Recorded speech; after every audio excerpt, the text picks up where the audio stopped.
avocat nanga Yesu yoleyo nelakanga ofana pembeni ya papa okata makambo nanga.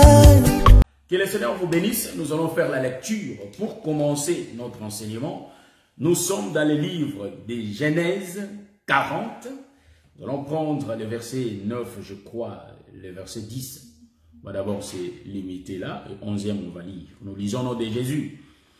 Le chef des échansons raconta son songe à Joseph et lui dit, dans mon songe, voici il y avait un cep devant moi. Ce cep avait 3 sarments. Quand il eut poussé sa fleur, se développa et ses grappes donnèrent de raisins mûrs. 11e verset. La coupe des pharaons était dans ma main. J'ai pris les raisins, je les pressai dans la coupe des pharaons et je mis la coupe dans la main des pharaons. Vous voyez, donc 11e. On se limite là. On n'a pas encore touché l'explication du songe, mais je crois que par la grâce de Dieu, Joseph va nous donner déjà l'explication. Vous voyez? Donc, il parle que dans son songe, il y avait le cep devant lui. Donc, le cep n'était pas loin, mais le cep était devant lui. En d'autres termes, le cep était en face de lui.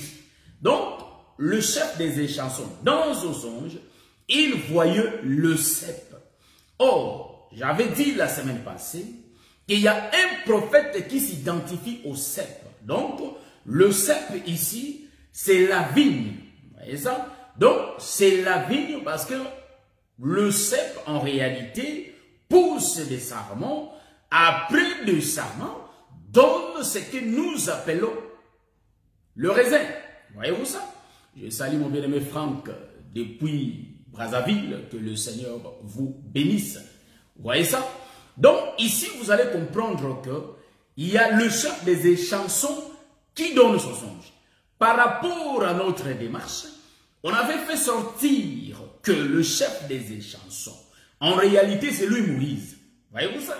Mais aujourd'hui, on va essayer de virguler un peu beaucoup. Voilà pourquoi je salue mon bien-aimé, le ministre Roland Kalonji, hein, l'homme qui nous nourrit ces derniers temps. Que le Seigneur vous bénisse. Donc, en d'autres termes, ici, on va essayer un peu de virguler. Donc, donner l'essence du sarment. Pas dans un seul sens, mais plusieurs sens. On donnera beaucoup d'aspects des sarments. Voyez-vous ça? Donc, parce que le prophète a déjà expliqué par rapport à la doctrine que le sarment, c'est 3 jours. Parce que c'est 3 sarments. Mon bien-aimé David Mouliro, voyez-vous ça?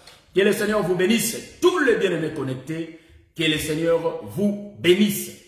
Donc, ici, il dit que dans son songe, il voit devant lui le cep.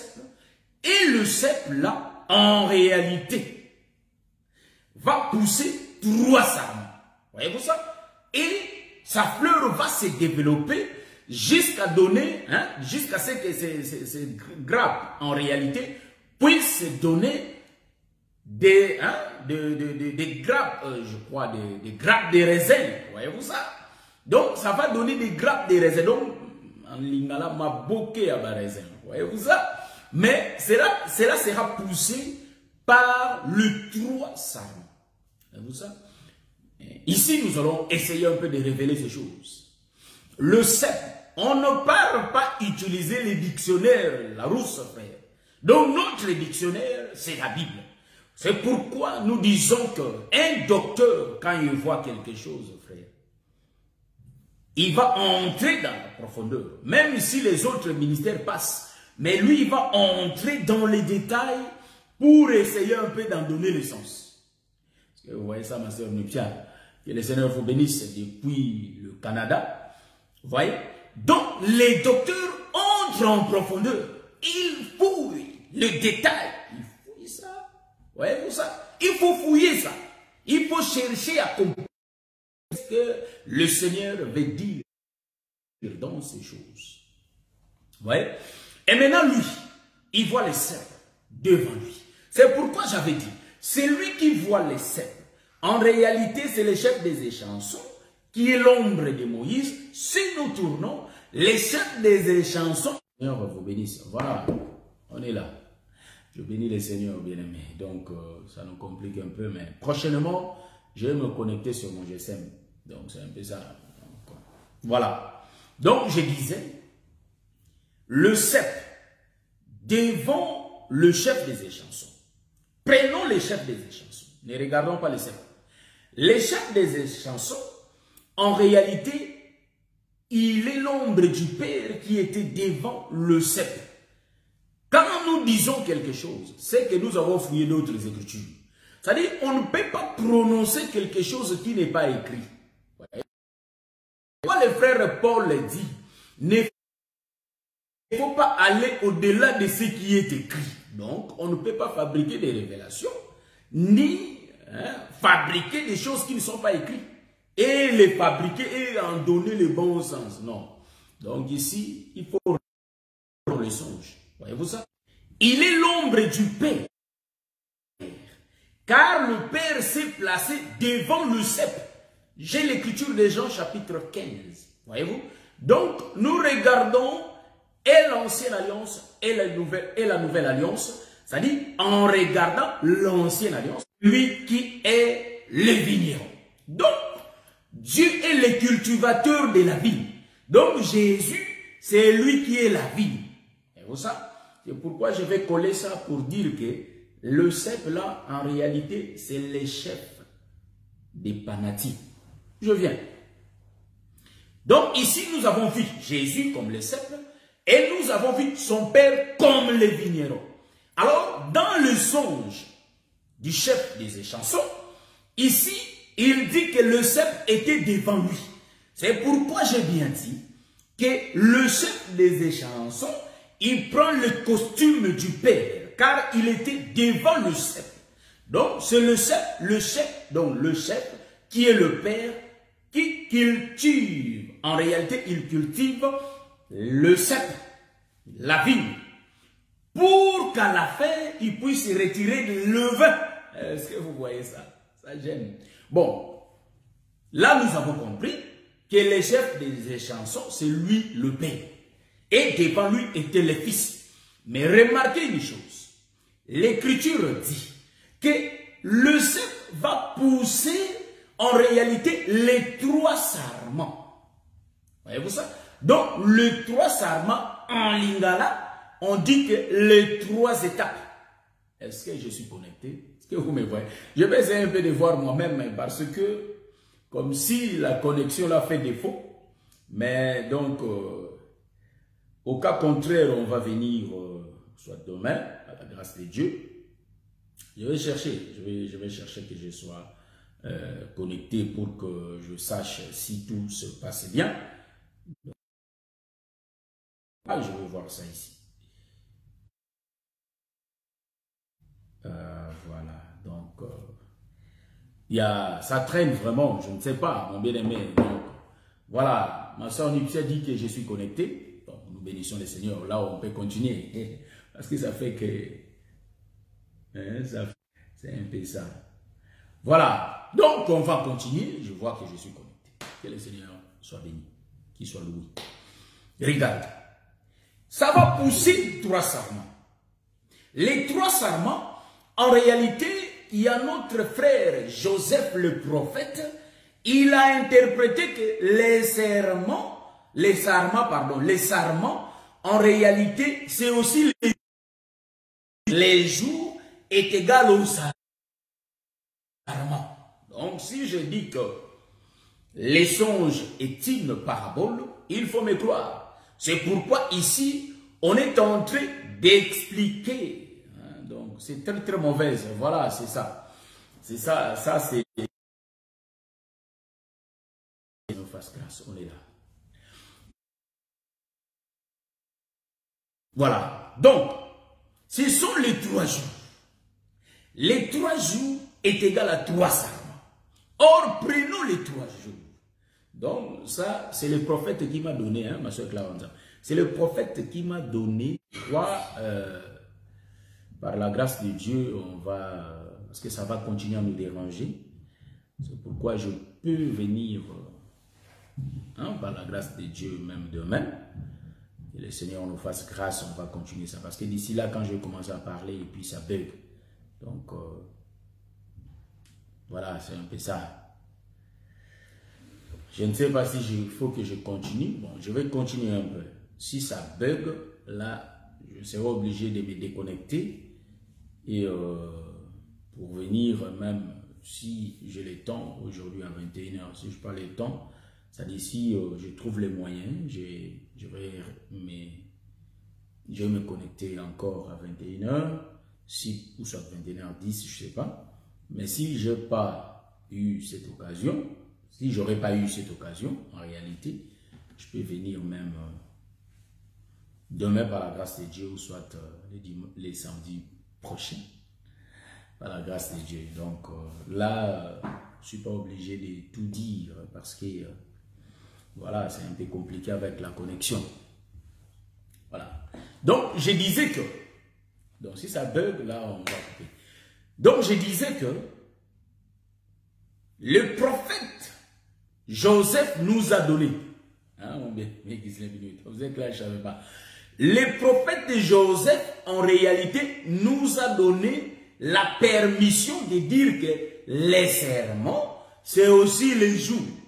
Voilà pourquoi ici, j'ai dit que quand je regarde en réalité Israël en Égypte, Moïse se présente devant Pharaon. Il dit que laisse-nous faire 3 jours de marche pour aller adorer notre Dieu. Voyez-vous ça? Donc voilà pourquoi le serment en réalité représente la marche d'Israël. Est-ce que vous voyez ça? Donc les serments expliquent que Moïse a fait 3 jours de marche. Hein? Donc ici dans la révélation nous allons dire ça comme ça. Moïse a fait 3 jours de marche pour descendre en Égypte et il a fait encore 3 jours de marche pour remonter vers Canaan. Est-ce que pour arriver dans le désert. Est-ce que vous comprenez ce que j'ai dit? Donc, les 3 jours nous expliquent la marche, c'est-à-dire la marche des enfants d'Israël dans le désert. Cela explique le travail. Est-ce que vous voyez ça? Donc, les 3 serments expliquent les 3 jours de marche. Ça explique le travail. Donc, les hommes de Dieu travaillent. Est-ce que vous voyez ça? Donc, les hommes de Dieu ne restent pas seulement comme ça, mais ils sont à l'obligation de travailler. Voyez-vous ça? Je vais prendre une écriture. Je suis dans les livres. Aujourd'hui, je vais essayer un peu de lire beaucoup. Je prends l'écriture. Je suis dans les livres. Dans les livres de... Hein, je prends l'écriture du travail de Jésus. Je suis dans le livre de Marc, je crois. Hein? Je prends l'écriture dans le livre de Marc. Je cherche ça. Supportez-moi, s'il vous plaît. Luc, je prends Luc 13. Luc chapitre 13, le verset 32. J'ai lu au nom de notre Seigneur Jésus-Christ. Il leur dit, allez et dites à Sérénam, voici, je chasse les démons et je fais des guérisons aujourd'hui et demain et le 3e jour, j'aurai fini. Vous voyez ça? Donc, Jésus était en train de travailler. C'est pourquoi j'ai dit que, en réalité, les prophètes travaillent, les apôtres travaillent et les ministres travaillent aujourd'hui. Dieu n'aime pas de fainéants, frère. Si lui-même travaille, alors nous aussi nous allons travailler. Ici, vous allez remarquer que Moïse va faire le travail de 3 jours. Et le Seigneur Jésus-Christ va répéter Moïse de travailler pendant 3 jours. Voyez-vous ça? Il va chasser le démon et il va guérir les malades. Il va faire des guérisons. Voyez-vous ça? 2 choses. Il y a 2 travaux que Jésus a fait. Pendant 3 jours. Donc les 3 serments expliquent les 3 jours de travail de Jésus, les 3 jours de travail de Moïse. Ils font la marche. Voyez-vous ça? Donc, Jésus chasse le démon et Jésus, en réalité, il va guérir. Vous voyez? Donc, c'est 2 choses. Chasser les démons et guérir. Vous voyez? Donc, que si, ici je vais descendre. Quand Jésus dit qu'il va chasser les démons, en réalité, il faut comprendre que s'il y a une maladie, en d'autres termes par rapport à cette écriture, nous pouvons dire que c'est par rapport à la possession des démons. Voyez-vous ça? C'est pourquoi Jésus avait fait des travaux. Voyez-vous ça? Des travaux que Jésus a fait, ma soeur Thérèse de Cébé. Vous voyez ça? Donc Jésus, en réalité, il avait d'abord chassé les démons. Donc la première des choses que le Seigneur a fait, il te sépare avec les diables. Donc, il te fait guérir par rapport aux œuvres mortes. Il va te délivrer. C'est ce que le Seigneur a fait. Pourquoi je le dis? Regardons notre frère Moïse dans le désert. Je suis dans le livre des Nombres, chapitre 21. Là où Moïse va créer ou soit va faire le serpent d'airain, il le met sur une perche et il y a le peuple qui ont été mordus par le serpent brûlant. Voyez-vous ça?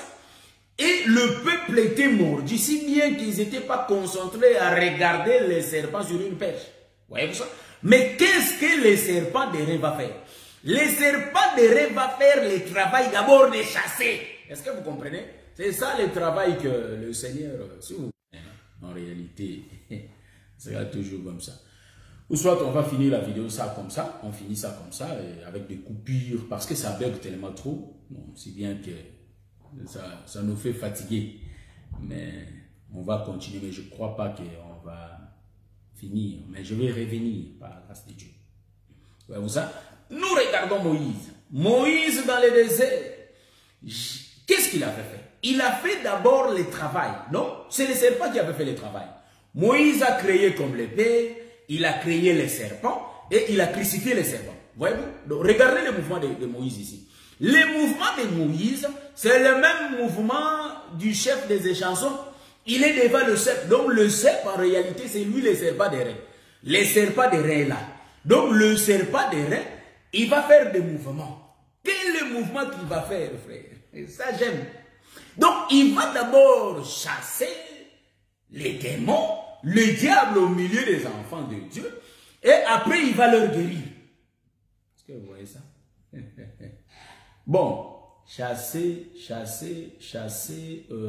les démons, c'est ce que Jésus a fait. Donc Jésus, c'est lui le serpent d'airain, qui chasse d'abord les serpents brûlants, et après il va leur guérir. Pourquoi je le dis? Parce que quand l'homme regarde sur une perche, en réalité, il regarde le serpent d'airain sur une perche, automatiquement, le serpent brûlant tombe. Donc, il est chassé. Voyez-vous ça? Donc, quand il tombe, en réalité, il est chassé. Et qu'est-ce qu'on va remarquer? Après avoir été chassé, et il aura sa guérison. Donc, il a la paix, il a sa guérison. Donc, en d'autres termes, Jésus a fait ce travail pendant 3 jours. 3 jours, il a travaillé. Donc, Moïse aussi, il a chassé Pharaon devant les enfants d'Israël. Sauf que dans l'ombre, le mouvement n'est pas 1 sur 1. Ce n'est pas l'exact des choses. Voyez-vous? Ce n'est pas l'exactitude des choses. Comme dit le frère Paul. J'ai regardé ma fille. Comme dit le frère Paul. Voyez-vous ça? Donc, l'exactitude des choses s'accomplit dans le corps de Jésus. C'est pourquoi il a dit, la réalité est en Christ. Le corps est en Christ. Voyez? Donc, Moïse a chassé Pharaon devant les enfants d'Israël, c'est-à-dire, en d'autres termes, il a fait sortir les enfants d'Israël en Égypte. Ils ont commencé de marcher pendant 3 jours. Et pendant tous ces 3 jours, il y a le travail qui se faisait. Voyez-vous ça? Pour aller adorer Dieu, il y a le travail. C'est pourquoi Jésus a expliqué ça. Quel est le travail que Moïse avait fait? Il chassait les démons et Moïse guérissait les malades. Voyez-vous ça? Donc, il guérissait les peuples. Il a fait ça 3 jours. Voilà pourquoi Jésus aussi va faire le même mouvement pendant 3 jours. Donc, c'est les sarments, pardon, qui nous expliquent tous ces mouvements. Vous savez? Donc, le sarment ici, c'est 3 jours. Ça, j'aime ça. Hein? Donc, ça représente beaucoup de jours, beaucoup de choses. Vous allez remarquer une chose. Je peux aussi virguler. pour expliquer toujours les sarments. On est là, hein, on a expliqué ça étant des jours, étant les travail. Maintenant, je vais expliquer les sarments selon une autre mouvement. Une autre position. Je prends un autre aspect. Les sarments, 3 jours, 3 sarments. Cela explique les 3 frères de David qui étaient à Soko. Mais ils n'étaient pas à Soko, c'est les Philistins qui étaient à Soko. Là où ils faisaient la guerre. Donc, je ne cherche pas le nom de la ville, sinon on est en train de bégayer là déjà. Donc, l'Internet nous fait déjà défaut. S'il faut que je cherche en réalité l'écriture, peut-être que ça va bégayer encore dans un du temps. En réalité, les 3 frères de David ont été envoyés par Isaïe. Ouais? Isaïe a envoyé les 3 frères de David. Donc, 1, 2, 3 nous explique la loi, les psaumes et les prophètes.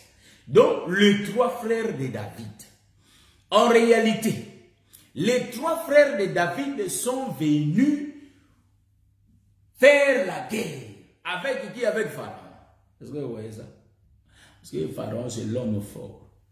C'est pourquoi les 3 frères de David étaient dans Moïse pour partir en réalité détruire Pharaon.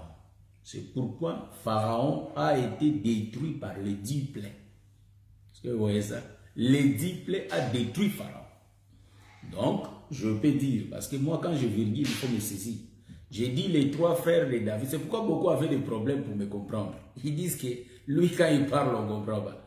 Donc, en réalité, je suis en train d'expliquer les 3 frères de David représentent Moïse. Pourquoi? Parce que l'homme de la loi, c'est Moïse. Or, dans Moïse, il y a 3 mouvements. Il y a la loi, il y a les psaumes et il y a les prophètes. Donc, quand je vois les 3 frères de Moïse, j'ai cet accès de dire que, quand je vois les 3 frères de David, donc j'ai cette possibilité de dire que c'est Moïse, parce que la Bible dit que Moïse avait donné la loi. Donc, toute l'ancienne alliance, on l'appelle la loi. Or, l'ancienne alliance est subdivisée en 3. Il y a la loi, il y a les prophètes et il y a les psaumes. Donc, c'est les 3 frères de Moïse. Les 3 frères de David. Pourquoi quand je regarde les 3 frères de David, je vois aussi Moïse. Voyez-vous ça? Or, Pharaon, en réalité, j'ai dit que ça j'aime. Quand j'ai compris comme ça, j'aime. Donc, j'ai dit que les 3 frères, ils étaient partis pour combattre Pharaon. Donc, Pharaon, c'est Goliath. Est-ce que vous voyez ça? C'est Goliath qui était le roi en ce moment. C'est l'homme fort. C'est Pharaon qui était l'homme fort. Donc, c'est en réalité Goliath qui était l'homme fort. Voilà pourquoi Isaïe avait envoyé les 3 sarments. Voyez-vous ça? Donc, les 3 sarments étaient partis, mais en réalité, les 3 sarments ne pouvaient pas sauver le peuple. Le travail, c'est quoi? C'est chasser les démons et guérir. Voyez-vous ça? En réalité, les 3 sarments n'ont pas pu sauver le peuple. C'est pourquoi vous allez remarquer que tout Israël était entre les mains de Goliath. Donc, c'est Goliath qui primait. Donc, c'est lui qui trônait là. C'est lui qui était sur le trône. Voyez-vous ça? C'est lui qui régnait. Il n'y avait personne qui pouvait s'égaler à lui. C'est pourquoi même tous les prophètes de l'ancienne alliance, ils sont venus. Ils ont parlé. Mais ils n'ont pas pu chasser. Est-ce que vous comprenez ce que je dis? Ils n'ont pas pu chasser. Délivrer le peuple. Est-ce que vous voyez ce que je dis? Voyez-vous ça? Donc, c'est là où je comprends que Moïse marchait dans les songes. Vous voyez ça? Donc, il marchait. Donc, dans l'ombre, nous avons vu Israël quitter l'Égypte. Mais quand ils font la marche, nous disons qu'ils n'étaient pas encore délivrés. Ah, c'est ça Israël qui est en train de faire la guerre avec le Philistin. Ouais. Donc, ici, vous allez remarquer que les 3 frères n'accomplissent pas leur travail, n'arrivent pas au bout. Donc, c'est les 3 sarments. Mais remarquez, nous avons le cep, mais nous avons le sarment. Mais il faut que la fleur puisse se développer. En d'autres termes, il faut que les 3 sarments puissent prophétiser, puissent enseigner. Par la révélation, nous disons que la fleur qui se développe, enfin que les grappes des raisins sortent, nous disons que c'est ça la loi, l'enseignement, frère. Ça j'aime. Vous voyez ça? Donc, les 3 sarments, en réalité, quand la fleur va se développer, les grappes de raisin vont sortir. Est-ce que vous voyez ça? Donc, la grâce vient de la loi. Ici, là, je suis en train de voir Samson. Hein? Donc, bon, il faut vous comprendre bien. Donc, ici, je suis en train de voir Samson. Samson, en réalité, c'est lui les lions. Donc, les lions, c'est les 3 sarments. Les lions, c'est les 3 sarments qui vont sortir les grappes de raisin. Est-ce que vous voyez ça? Bon, j'avais expliqué les raisins en pluriel, mais aujourd'hui, je vais entrer un peu en détail. Pourquoi les raisins sont en pluriel? Vous voyez ça? Pourquoi c'est beaucoup? Ça, j'aime. Donc, ici, c'est Samson. Donc, Samson, il va prendre les grappes. Les grappes aussi. Vous remarquez ça? C'est les lions. C'est la loi. Mais en réalité, il faut que Samson tue les lions pour que pour que le miel sorte. Donc, pour que la révélation sorte. Donc, en d'autres termes, il faut que le Seigneur puisse tuer l'écriture pour que la révélation sorte. Voyez-vous ça? Donc, les 3 sarments, en réalité, c'est ça qu'on appelle les lions, qui est la loi. Mais Samson va faire le travail. En réalité, il va tuer les lions. Voyez-vous ça? Donc, c'est le Père qui fait le travail parce que c'est lui le vigneron. Est-ce que vous voyez ça? C'est le Père qui fait le travail parce que c'est lui le vigneron. Et vous allez comprendre que les sarments va faire pousser les raisins. Est-ce que vous voyez ça? Maintenant, je vais prendre un autre aspect encore pour expliquer. Je suis en train de tourner là. Depuis que j'ai commencé, je suis toujours là. Voyez-vous ça? Donc, c'est ce que nous disons que c'est les 3 frères de David. Donc, de ces 3 frères va sortir le 4e. Donc, le 4e qui vient, c'est le petit frère. C'est David qui vient. Les mouvements de David, là, je vais expliquer ça sur la montagne de transfiguration. C'est là où on va bien voir ça. Donc, je tourne un peu. Je vais encore virguler, frère. Aujourd'hui, c'est des virgules. Je vais encore virguler. Je prends un autre aspect. Donc, on peut expliquer ça dans plusieurs positions. Je prends un autre aspect pour expliquer les sarments. Je suis toujours dans les sarments. Je ne change pas. Je suis toujours là. Remarquez. Vous allez comprendre que le cep, en d'autres termes, j'ai bien dit que c'est Jésus le Fils, mais de lui va sortir en réalité les 3 sarments. Pourquoi je l'ai dit? Bon, il faut que je cherche l'écriture. Voyez-vous? Parce que le chef des panatiers, en réalité, j'ai expliqué tantôt là. Donc, tout à l'heure là, j'avais dit que c'est lui le Père et les sarments, pardon, et les cèpes. L'écriture de Jean chapitre 15, le verset 1, nous dit que c'est le Fils. Bon, pardon. Le cep, en réalité, c'est le Fils qui dit que je suis le cep et mon Père les vignerons. Or, les vignerons, on a vu que c'est le chef des échansons.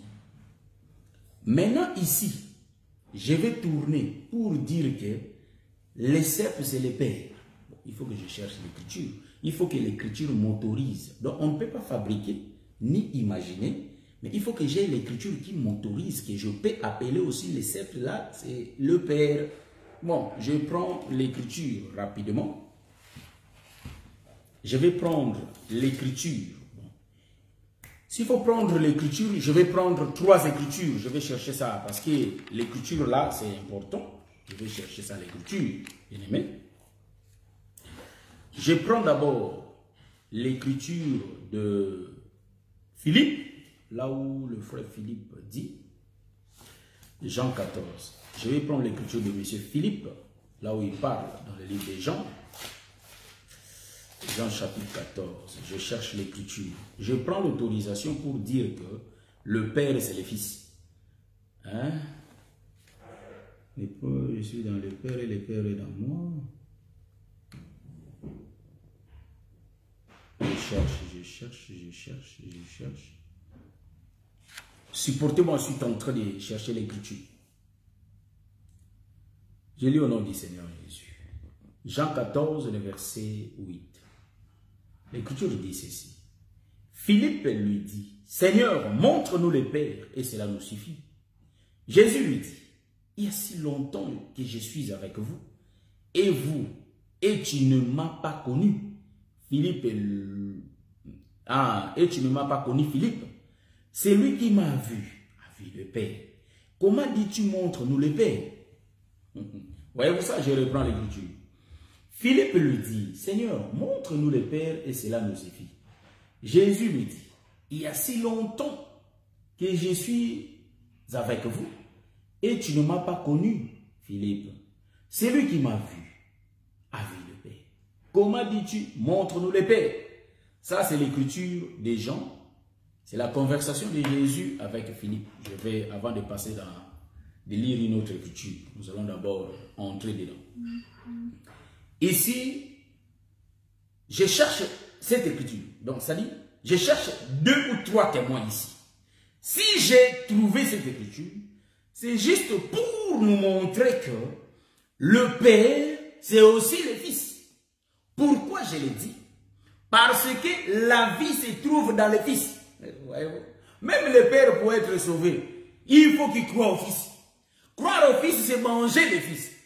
J'ai dit des choses scandaleuses et des choses pertinentes, des choses difficiles à comprendre ici. Mais nous allons les croquer. C'est l'os que je suis en train de parler ici. Nous allons manger l'os, c'est pas grave. Remarquez ici. Donc, je regarde l'heure. Donc, en réalité, il dit à Philippe, ça fait longtemps que je suis avec vous. Tu ne m'as pas connu, Philippe. Mais celui qui m'a vu a vu le Père. Donc, celui qui voit les cèpes comme le Fils, peut voir aussi les cèpes comme le Père. Est-ce que vous remarquez ça? Donc, si les cèpes c'est le Fils, les cèpes aussi c'est le Père. Ça, c'est l'écriture qui m'a dit. Donc, le Fils dit qu'il est le Père. Ça j'aime. Je vais chercher encore une autre écriture. Jean chapitre 12, 45. Prenons cette écriture. Les Jean chapitre 12, le verset 45. Prenons cette écriture rapidement. Nous ne pouvons pas dire des choses qui ne sont pas écrites. Il faut que ça soit écrit.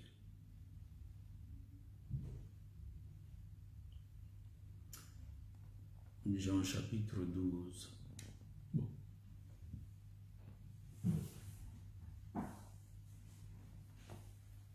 Bon, je crois que, je ne sais pas, je crois que je prends l'écriture. Et celui qui me voit, voit celui qui m'a envoyé. Or, Jésus s'était écrié, celui qui croit en moi, non pas à moi, mais celui qui m'a envoyé. Et celui qui me voit, voit celui qui m'a envoyé. Ah! Jésus avait... C'est pourquoi les soldats avaient raison de dire que jamais un homme a parlé comme cet homme. Moi-même, quand j'ai lu ça, parce que l'écriture là, j'avais déjà lu ça en avance. Quand j'ai pris encore cette écriture, je l'ai repris, je l'ai lu, mais j'ai dit, est-ce que c'est ça l'écriture? Mais c'est ça l'écriture. Qu'est-ce que j'ai dit là? Jésus dit que celui qui le voit, voit le Père. Donc, si on regarde le cèpe, en réalité, on voit le Père. Est-ce que vous voyez ça? Donc, le cèpe, c'est le Père. Je donne une autre écriture, notre dernière écriture, troisième écriture. 1 Jean chapitre 5, le verset 1. Je suis en train de dire que le cèpe, c'est aussi le Père. Vous voyez ça? Mais, j'ai dit, la vie se trouve dans les vices. Remarquez. 1 Jean chapitre 5, le verset 20. Lisons au nom de Jésus. L'écriture dit, nous savons aussi que le Fils de Dieu est venu et qu'il nous a donné l'intelligence pour connaître les véritables. Donc, pour connaître les véritables, il faut être intelligent. Mais l'intelligence là n'est pas de ce monde. Il faut que le Fils de Dieu lui-même te donne cette intelligence, c'est alors que tu sauras qu'il est Dieu. Remarquez ici. Il dit, et qu'il nous a donné l'intelligence pour connaître les véritables. Et nous sommes dans les véritables en son Fils Jésus-Christ. C'est lui qui est le Dieu véritable et la vie éternelle. En tout cas, là, nous acclamons le Seigneur, comme dit notre frère. Donc, on acclame le Seigneur parce que c'est le Fils qui est le Dieu véritable. Pourquoi j'ai pris cette autoroute? Je suis en train de tourner tout autour des sarments.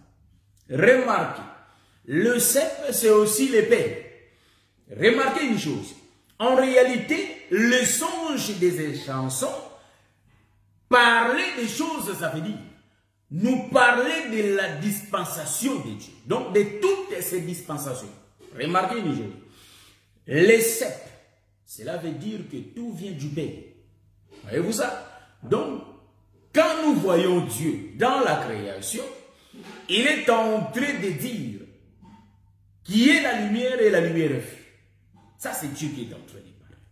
Mais remarquez ici, le cep, Jésus a dit dans le livre de Jean chapitre 15 qu'il est le cep. Mais ici, nous avons lu d'autres écritures qui expliquent que le Père là qui est le vigneron, ça peut aussi être le Fils. C'est aussi le Fils. Ça peut, je ne prêche pas un évangile de suppositions. Non. Donc, le Père, c'est aussi le Fils. Le Fils, c'est aussi le Père. Donc, nous le confirmons avec assurance parce qu'on a lu les Écritures. Remarquez ici.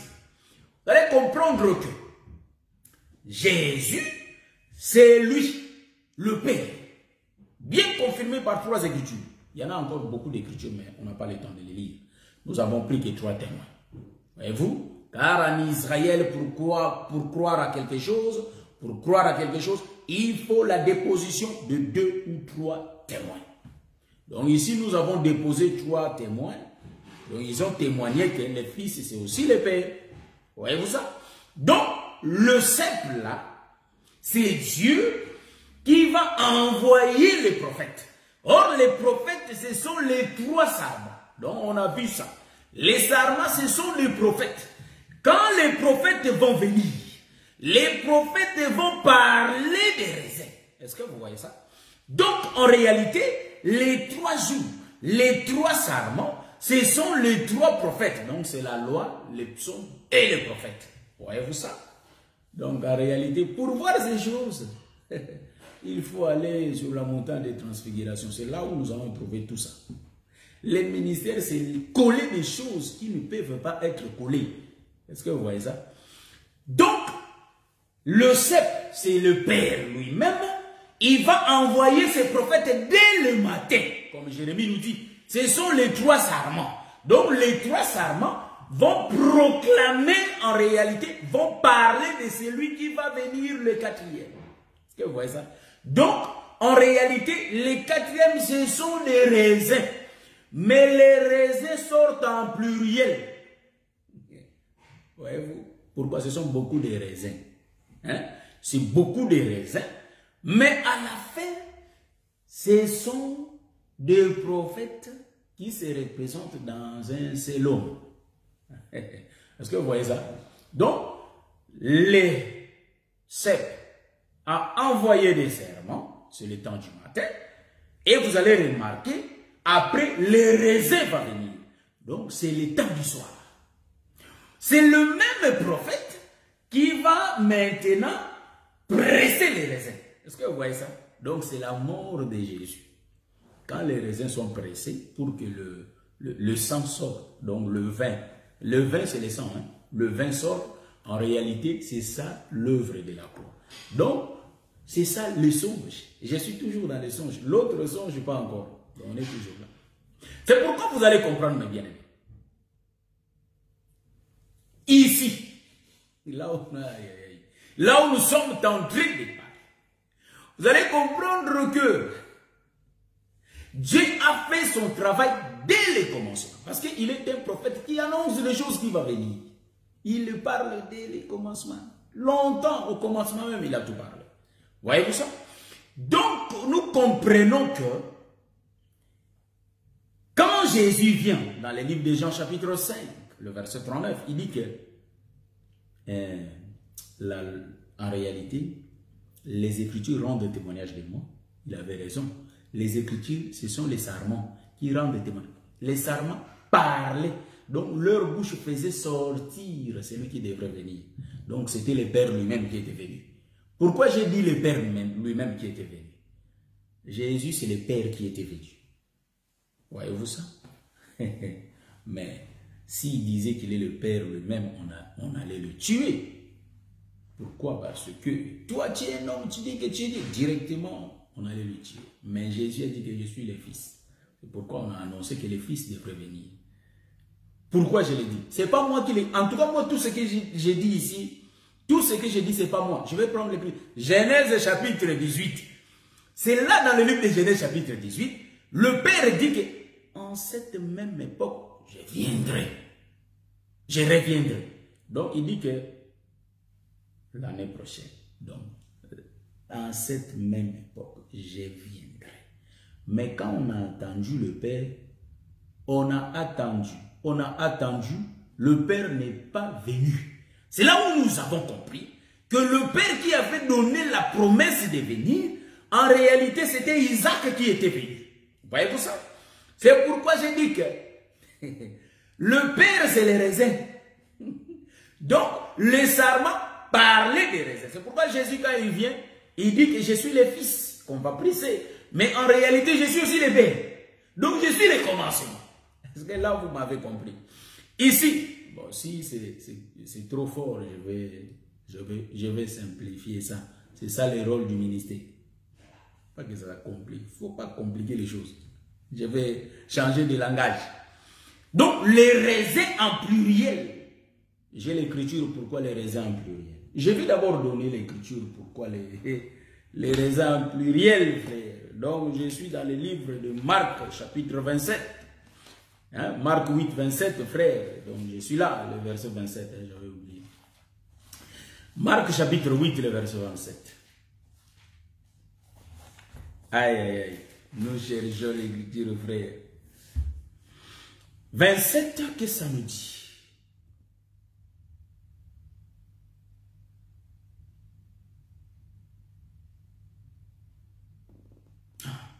C'est Marc, frère. Moi, je suis dans le livre des gens. C'est pourquoi je dis, mais ce n'est pas l'écriture que j'avais lue.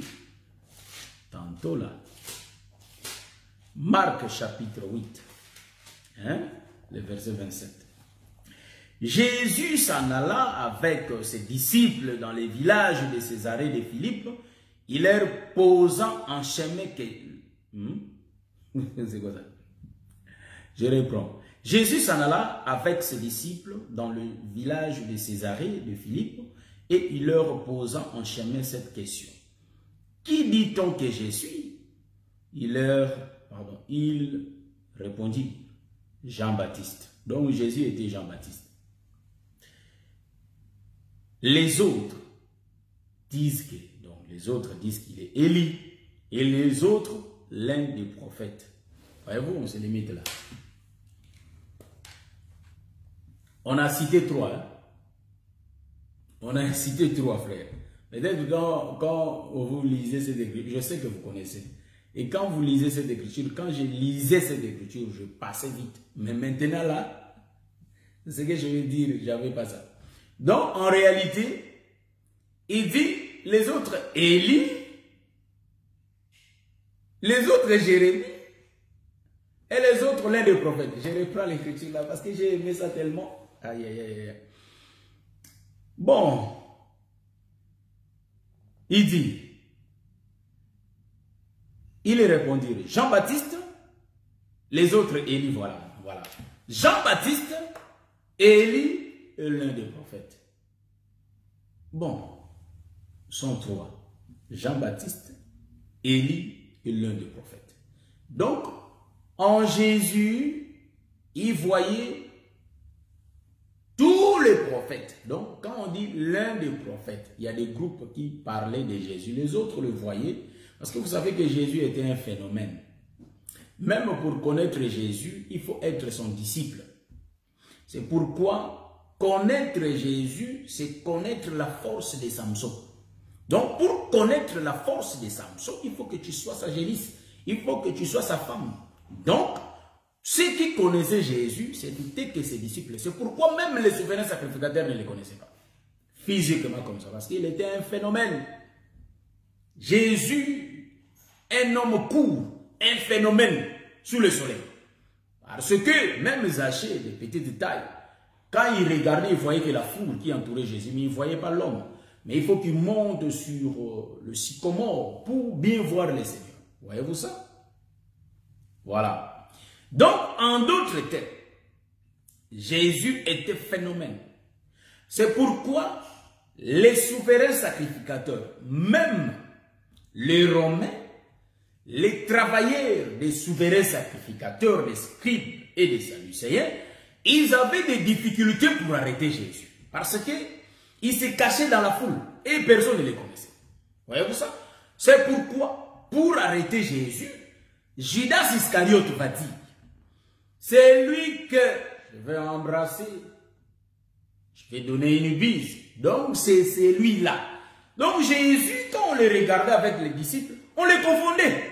Voyez-vous ça? C'est pourquoi les autres voyaient Élie en lui, les autres voyaient en réalité Jean-Baptiste en lui, et les autres voyaient l'un des prophètes. En d'autres termes, dans Jésus, il y avait la loi, les psaumes et les prophètes. Donc, lui, c'est le quatrième qui sort. Voyez-vous? Des trois. Hein? Donc, du trois, il y a le quatrième qui sort. Donc, l'explication des trois livres, des trois rouleaux, en réalité, c'est le quatrième. Donc, le quatrième, c'est le Seigneur Jésus-Christ. C'est pourquoi Jésus, on ne pouvait pas les voir, les comprendre. Donc, quand il venait, et les soldats, même les souverains sacrificateurs, ne pouvaient pas connaître Jésus comme ça. Voyez-vous ça? Parce que c'est un phénomène. Vous voyez? Ça, je l'ai dit, je l'ai déjà dit beaucoup de fois. Donc, Jésus, en réalité, c'est lui les raisins. C'est pourquoi les raisins, c'est beaucoup, frère. Même le livre d'Ésaïe dit ça. Les Écritures ne peuvent pas se contredire. Donc, en réalité, l'Esprit de l'Éternel les a réunis. En réalité, les a ordonnés. Donc, nous voyons que tous les prophètes sont unis pour parler des raisins. Donc, si on regarde la réalité qui est Jésus, en réalité, on va voir l'ombre de tous les prophètes. C'est pourquoi cela dépend de la position du soleil. Donc, on peut expliquer une écriture, peut avoir beaucoup d'ombres, mais une seule réalité qui est le Seigneur Jésus-Christ. Voyez-vous ça? Donc, les raisins, c'est Jésus qui explique les trois. Donc, quand je dis que trois, il y a Élie, il y a Jean-Baptiste et l'un des prophètes. Donc, en d'autres termes, tous les prophètes de l'Ancienne Alliance, c'est pourquoi je dis tous les prophètes de l'Ancienne Alliance, parce que nous voyons la loi, les psaumes et les prophètes dans un seul homme. C'est ça qu'on appelle les raisins. Est-ce que vous voyez ça? C'est ça, le raisin. Donc, c'est le Seigneur Jésus-Christ. Donc, c'est lui. Maintenant, tournons un peu. Tournons le miroir pour essayer un peu de voir ces choses. Maintenant, vous allez remarquer, je suis rentré pour prendre le chef des échansons qui était devant le cep. Le chef des échansons, il est l'ombre des 3 jours. Vous voyez ça? Pourquoi je l'ai dit? Je vais m'expliquer. Il est l'ombre des 3 jours. Pourquoi je dis l'ombre des 3 jours? Quand je dis l'ombre des 3 jours, remarquez, nous allons tourner vers pour aller monter sur la montagne de transfiguration. Là, sur la montagne de transfiguration, nous sommes en train de voir Jean, Jacques et Pierre. Donc, Pierre, Jean, Jacques. C'est 3 qui étaient devant Jésus. Moi, tout ce que je sais, c'est les Écritures. Donc, j'ai dit sur tout ce qui est écrit. Remarquez sur la montagne de transfiguration, là, nous allons expliquer toujours les cèpes. Hein, les cèpes. C'est ça que les chefs des échansons a vu. Donc, ici, les cèpes, nous montons sur la montagne de transfiguration. Là, il y a Jésus. Mais en face de Jésus, il y a Pierre, il y a Jean et il y a Jacques. Donc, c'est l'ombre. Ça, c'est la réalité. Mais si nous rentrons dans l'ombre, nous allons trouver que dans l'ombre, en réalité, c'est le chef des échansons qui était devant le cep. Or, le cep, c'est le Seigneur Jésus-Christ, mais sur la montagne de transfiguration. Donc, il y avait 3. Voyez-vous ça? Donc, le chef des échansons, c'est l'ombre. Oh, qu'est-ce qu'il avait vu? Donc, lui a vu le cep, et le cep sort 3 sarments, et des 3 sarments sortent des raisins. Mais à la fin, lui va prendre les raisins, il va presser ça. Ça, je vais arriver. Mais j'ai déjà expliqué ça dans l'autre live que j'avais fait, l'autre vidéo. Parmi mes vidéos précédentes de cet enseignement, j'avais déjà expliqué ça. Mais remarquez une chose. Ici, vous allez remarquer. Pierre, Jean et Jacques, ils regardent le Seigneur Jésus-Christ. Mais Jésus, il va aussi se transformer. C'est les cèpes, frère. C'est les cèpes. Maintenant, les cèpes, en réalité, il va faire les trois sarments. Donc, le cèpe qui pousse le 3 sarments, nous voyons que, et ils vont voir trois personnages. Donc, en réalité, au départ, ils ont vu le Seigneur lui-même. C'est ça les cèpes. Voilà. Donc, je vois comme si, voilà. Donc, voilà, on va expliquer, puis on va atterrir, quoi. Donc, c'est inutile de forcer les choses parce que la connexion ne va pas bien. Mais remarquez ici. Donc, je suis là. Jésus, au départ, c'est lui les cèpes, mais il va pousser les 3 sarments. Les 3 sarments sont qui? C'est Moïse et c'est Élie. Jésus lui-même, c'est l'un des prophètes. Est-ce que vous voyez ça? Ça gêne. Donc, on voit 3 étapes. Donc, l'un des prophètes. Mais remarquez les mouvements, comment ça se passe dans la réalité. Maintenant, dans la réalité, on va... C'est-à-dire, la fleur va se développer. C'est ce qu'on a lu ici. Et en réalité, ça va donner des grappes. Voyez-vous, des grappes là va produire des raisins. Mais remarquez la fleur ici. Je vais descendre d'ici là. La fleur qui se développe, c'est la nuée. C'est la nuée qui descend. La nuée descend. Ça va couvrir. La nuée qui descend. Ça va couvrir. En d'autres termes, quand ça couvre, c'est toute une dispensation. C'est ça les doctorats, hein, frère. Hein? Donc les doctorats tombent, que ça revienne. Voilà, ça revient. Et puis, on va descendre comme d'hab. Mais ça vient, ça vient. Quand je dis on va descendre, ça vient. Et remarquez ici, frère. Remarquez que la nuée va venir descendre du ciel. C'est toute une dispensation. Pourquoi je l'ai dit? Parce que on avait vu, au départ, c'était les cèpes. Après les cèpes, on a vu la loi, le psaume et les prophètes, qui sont les 3 sarments. Après, la nuée vient.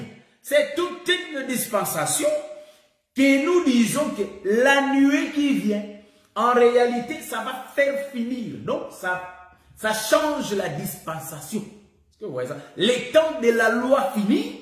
Et quand la nuée va se déplacer, mais le temps de la loi ne peut pas partir comme ça, car la nuée c'est le corps de Jean-Baptiste, et la voix va sortir pour présenter le Fils. Donc c'est lui qui prépare le chemin pour qu'on voie le Fils. En réalité, c'est Jean-Baptiste. Voyez-vous, j'avais dit ça. Donc la nuée va se dégager, donc Jean-Baptiste aussi va partir. Maintenant on va voir le Fils de l'homme seul comme au départ. Est-ce que vous voyez ça? Donc, c'est lui qui va rester seul. C'est lui les raisins. À la fin, il faut presser les raisins. Est-ce que vous voyez ça? Donc, c'est les raisins. C'est lui qu'on voit à la fin. C'est les raisins. Donc, je vais recommencer ça. Je ne sais pas si j'avais dit ça déjà, mais je vais recommencer ça. Donc, le raisin, on va les presser tous pour que la coupe, donc je comprends que j'ai encore une petite partie. Donc, pour que les chefs des chansons ils pressent les raisins pour qu'ils mettent le vin dans le verre, dans la coupe des pharaons, pour que Pharaon puisse boire. Donc, quand Pharaon va boire, c'est tout un mouvement qu'on va expliquer. Donc, c'est les pères qui mangent les fils. On va chercher l'écriture dans la Nouvelle Alliance. Si nous voyons l'écriture dans l'Ancienne Alliance, ça existe dans la Nouvelle Alliance. C'est ce que j'ai dit à l'église. Vous voyez ça? Donc, ici, vous allez comprendre que la nuée là, c'est Jean-Baptiste. Et le prophète, c'est la voix du coq. Le prophète va crier. C'est lui-ci est mon fils. Vous bénisse. Donc, pour moi déjà là, je compte revenir la semaine prochaine, parce que comme ça fait de manœuvre, la semaine prochaine, on aura la possibilité de prendre un peu du temps. Vous voyez ça? Donc, prendre un peu du temps pour expliquer le CEP. On est toujours là en train de tourner, c'est ça les doctorats. On tourne, on tourne, on tourne. Après, ça va changer les tangentes, la position. Vous voyez? Donc, la nuée vient, ça couvre les trois. Donc, cela veut dire que le temps de la loi est fini. Et maintenant, il faut que les raisins sortent. Et puis, mais il faut qu'ils sortent, ça dit, il faut que la nuée parle. Quand la nuée parle, en réalité, je ne suis pas dans l'autoroute là, que la voix sortait de la nuée. Non, je ne suis pas là.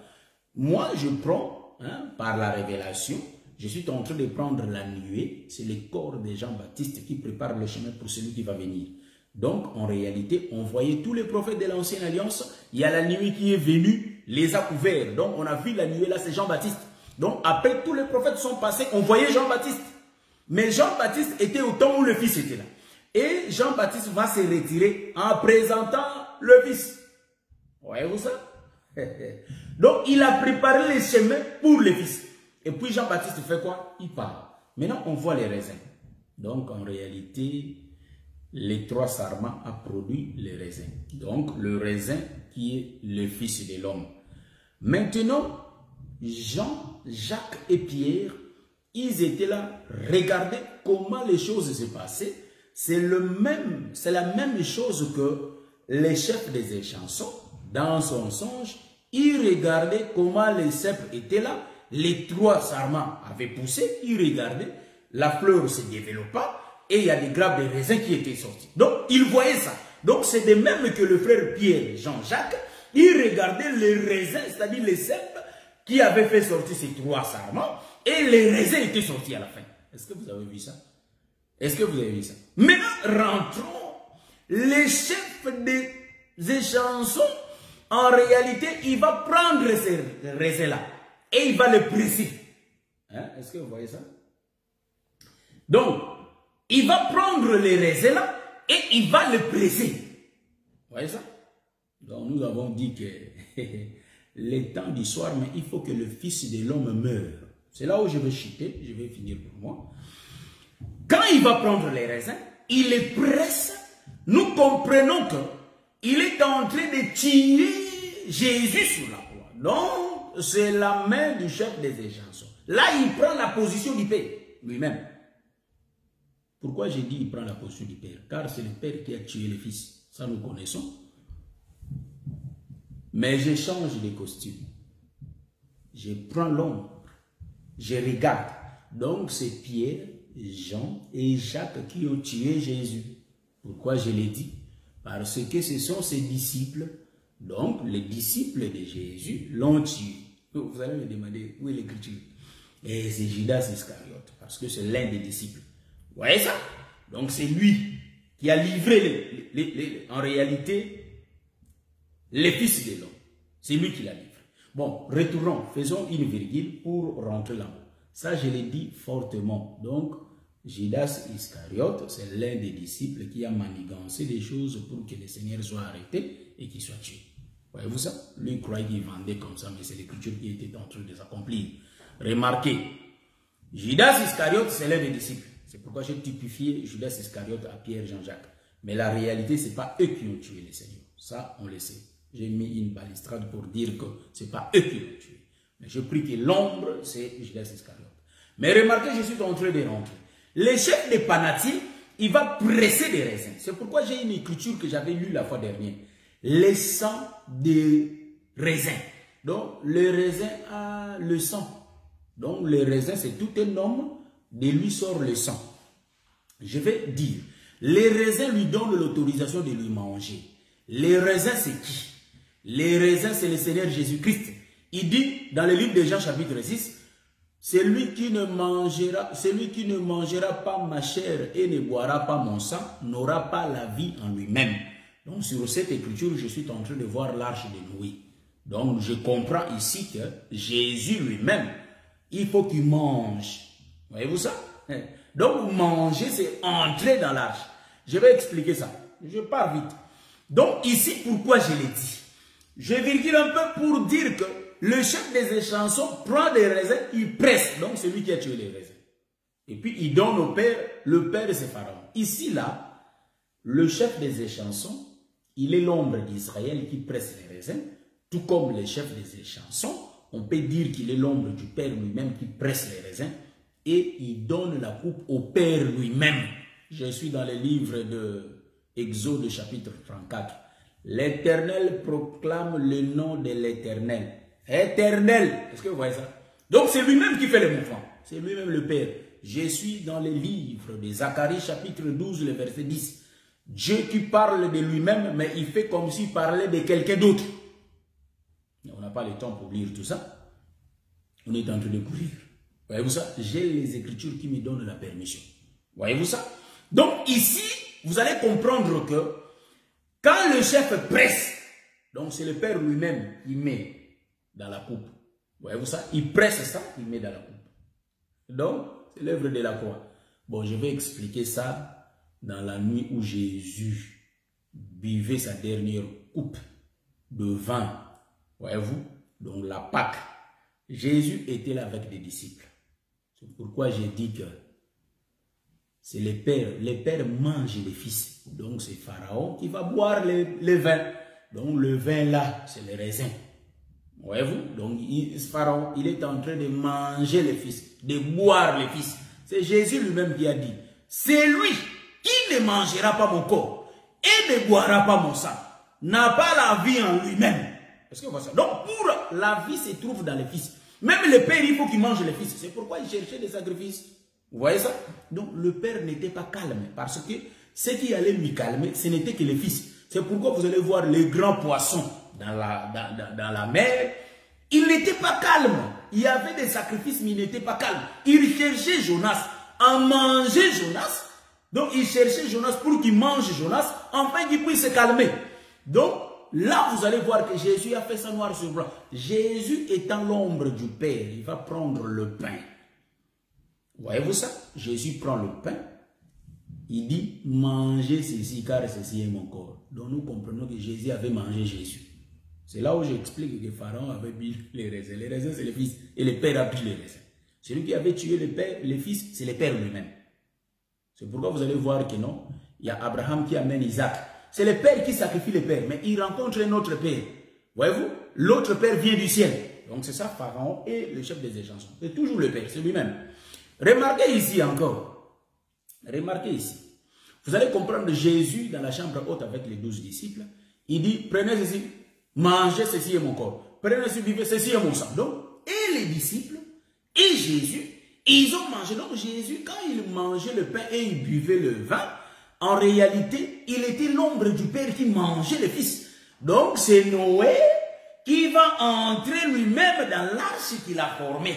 Parce que pour être sauvé, il faut manger le Fils. Donc il faut rentrer dans l'arche. Dans la nouvelle alliance, Jésus mange. Mais dans l'ancienne alliance, Jésus va entrer dans l'arche. Voyez-vous ça? Pour être sauvé. Est-ce que vous voyez ce que je vois? Vous voyez ce que je vois? Donc, pour être sauvé, il faut mettre la parole de Dieu en pratique. Tous ceux qui ne mettent pas la parole de Dieu en pratique n'ont pas la vie à eux-mêmes. Hein, parce que dans ces derniers temps, nous avons beaucoup de pharisiens. Ils parlent beaucoup, mais ils ne mettent pas en pratique. C'est ce qui est mauvais. Quand on n'applique pas la parole, c'est-à-dire on ne mange pas. Parce que nous, on croit que manger, c'est seulement écouter. Il y a deux mouvements. On mange, c'est bien, mais en réalité, il faut faire descendre ça dans les ventres pour qu'on ne meure pas. Donc, descendre dans les ventres, il faut avaler, que ça descende. Donc, pour descendre, c'est pratiquer. Est-ce que vous comprenez ça? Donc, on mange, on écoute. C'est la bouche qui mange. Mais après, il faut que la nourriture parte dans le ventre. Pour quand ça entre dans les ventres, c'est alors qu'on pratique la parole. Il y a plusieurs pharisiens. Ils ont les verbes, la parole. Ils expliquent, ils détaillent l'écriture à mort. Vous voyez? Mais la pratique, il n'y a pas. Voyez-vous ça? C'est comme quelqu'un, comme Paul dit dans le livre de 1 Corinthiens chapitre 13. Il dit que je peux distribuer mes biens à tout le monde. Mais si je n'ai pas l'amour, je suis comme les tam-tams qui sonnent. Voyez-vous ça? Comme un cymbale qui sonne, qui retentit. Voyez-vous ça? Donc, on fait beaucoup de bruit, mais on n'a pas de pratique. C'est ce qui est mauvais. C'est pourquoi Jésus avait dit, il faut manger le pain et boire le sang. Il y a toujours des mouvements. On mange, on boit. C'est-à-dire, on ne mange pas les raisins, mais il faut boire aussi le sang du raisin. Parce que dans le raisin, il y a le sang. Donc, le sang, c'est le vin. Voyez-vous ça? Que le Seigneur vous bénisse. Je crois qu'on va se voir le samedi prochain. Que le Seigneur vous bénisse donc le samedi prochain.